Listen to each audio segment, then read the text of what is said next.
মধ্যপ্রাচ্যে ক্রমবর্ধমান উত্তেজনার মধ্যে ইরানের তেল সম্পদ ও কৌশলগত দ্বীপকে ঘিরে নতুন করে আগ্রাসী অবস্থানের ইঙ্গিত দিলেন মার্কিন প্রেসিডেন্ট ডোনাল্ড ট্রাম্প।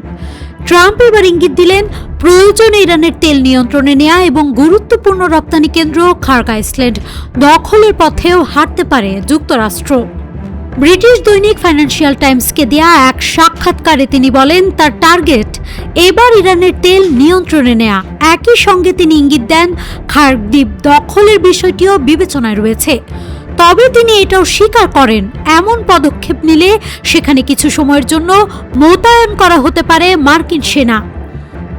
উপসাগরীয় অঞ্চলে সংঘাত দ্রুত ছড়িয়ে পড়ছে এবং জ্বালানি অবকাঠামোকে ঘিরে বাড়ছে ঝুঁকি।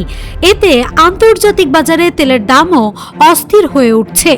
মার্কিন গণমাধ্যম দ্য ওয়াশিংটন পোস্ট জানিয়েছে, সম্ভাব্য স্থল অভিযানের প্রস্তুতি হিসেবে পেন্টাগন ইতোমধ্যে কয়েক হাজার সেনা মোতায়েনের পরিকল্পনা করছে এবং ধাপে ধাপে সেনা পাঠানো হচ্ছে।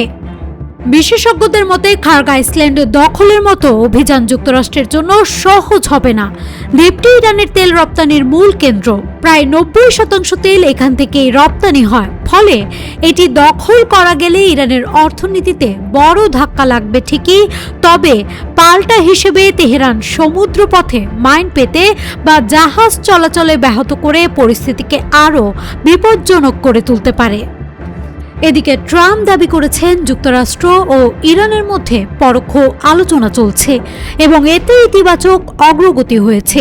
তিনি 6 এপ্রিল পর্যন্ত সময়সীমা বেঁধে দিয়ে বলেন, এর মধ্যে সমঝোতা না হলে ইরানের জ্বালানি অবকাঠামোর উপর আরও হামলা চালানো হতে পারে।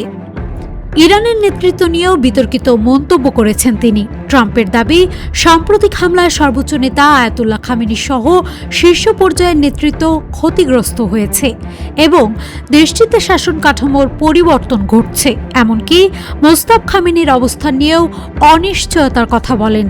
তবে তেহরান এসব দাবি প্রত্যাখ্যান করে জানিয়েছে দেশের নেতৃত্ব অটুট রয়েছে এবং পরিস্থিতি পুরোপুরি তাদের নিয়ন্ত্রণে রয়েছে।